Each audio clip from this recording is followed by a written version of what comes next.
There's something out. There is a movie which is out, Yes. which I think you might tell us about. Okay, so this is a really fascinating case. Typist, Artist, Pirate, King, which is the new film by Carol Morley, who is the British director behind The Falling, which everyone loved, including me, and Out of Blue, which I seem to be singly alone in loving as much as I did. Typist, Artist, Pirate, King is inspired by the real-life story of Audrey Amos, although it has a central road movie conceit, which is fiction. She was a British artist who spent large parts of her life in psychiatric institutions. And after she died, I think 2013, her, quote, avant-garde and misunderstood work was donated to the Wellcome Collection. And Carol Morley had a Wellcome Screenwriting Fellowship. She fell in love with the work, started extensively cataloguing it whilst working on a script for the film. The film takes its title from her job description on her passport, right. Typist, Artist, Pirate, King. Can you put that on a podcast? On a passport? Apparently you can, That's or fantastic. At least you could, I know. So Monica Dolan, who's great, is Audrey, living by herself, making collage art from sweet wrappers and food packets, and railing at Kelly MacDonald Sandra, who is the psychiatric nurse who comes to visit her. One day, Audrey shows Sandra a clipping in the paper about an art competition, a local art competition. She says, "You have to take me to this gallery because this is my chance to have my art exhibited." I mean, she had a past in art. And Sandra agrees, she doesn't want to, but she says, "Okay, I will do it." It's only when they're en route that she discovers that local means local to where Audrey used to live, which is Sunderland. So through a great dramatic contrivance, she agrees that she will drive her to Sunderland with her artwork to go and enter this competition. And en route, the pair bicker and argue and fall in and out of love with each other and with the world. Here is a short version of the trailer. I'll be writing a letter of complaint about your late arrival. Yeah, who to? The Queen. That's more like it.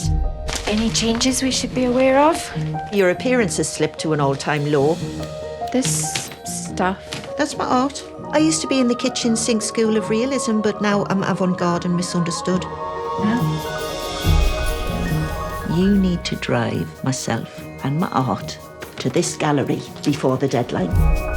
Must be close by now. It is 280 miles precisely. Sunderland. You said it was local. It is to me. Well, but let's get a move on, heave-ho. It is a good joke, isn't it? You said it was local. It is to me. I think that is an example of a trailer which makes you want to see the film. It is. And probably doesn't have the best bits in it. Well, here's the really interesting thing. So the journey is interspersed with frames of Audrey's artwork, which is discovered through Carol Morley's research. And as they do the journey, they meet a number of people that she thinks are people from her past, because she is seeing people not as they are, but as she perceives the world to be. When I first saw this a while ago now, I saw it on a screener link, and I thought it was fine. I mean, I'm a huge fan of Carol Morley's, but it didn't particularly move me. Then I saw it again at the Shetland Film Festival, which the good lady Professor Herindors and I curate. It's now finished, but we had it at the most recent one, and it was like watching a different film. It absolutely took the roof off. It was like one of the standout hits of the festival. And it was the weird experience. I mean, I've talked about this before. Sometimes you see a film twice and it is like watching a different movie. What had previously seemed kind of performative and actorly about Monica Dolan's performance suddenly seemed to me to be like an expression of Audrey's projected personality, which is contrasted very, very starkly with Sandra's more kind of retiring clinical approach. There were scenes in which, when I was watching it on my own on a laptop, I completely missed the humour. And then being in an audience when people will, you know, that thing when you don't get a joke and then you suddenly see it when people start laughing at the right places. And because the subject matter is quite dark sometimes, the humour is really, really important, so that you've got this interplay between dark and light.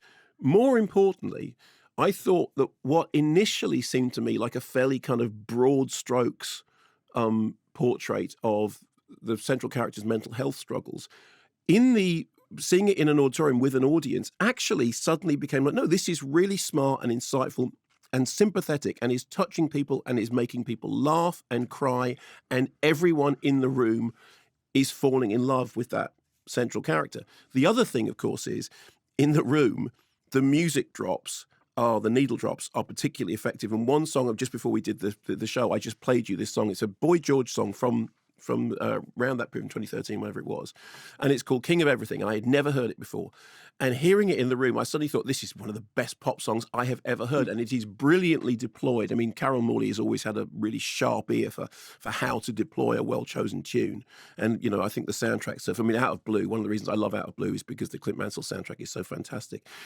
So for me, the effect of seeing it twice was almost as profound as the transition from the first time I saw AI and the second time I saw AI, although that was divided by a period of years and this was just divided by a period of months. So my advice would be this. Firstly, do go see it because it's a really, really interesting film. But secondly, go see it in a cinema. Don't wait for it to be on a streaming service.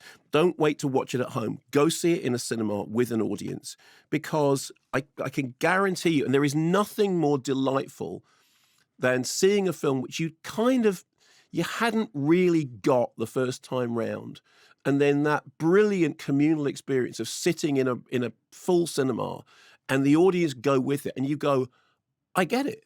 It's like, you know that thing about if you have a really lovely whiskey and the idea is that you drop one drop of water into it and it opens up the flavour of the whiskey. I've read that kind of thing, yes. It's like that. Right. And the audience is the drop of water. Yes, I know the analogy doesn't quite work, but I thought it was so quite... you're the whiskey and everyone else is a little and I am in the jar. jar. Yes, exactly. That is, I am the whiskey and the audience is a little drop of water. And that tells you everything you need to know both about the film and, more importantly, about me. Thanks very much for watching this video. I hope you enjoyed watching it as much as we enjoyed making it. While you're here, check out all the other videos because they're cool too, aren't they? Yeah, and if you want to keep up to date with everything Kermode and Mayo's take, then check out our social channels.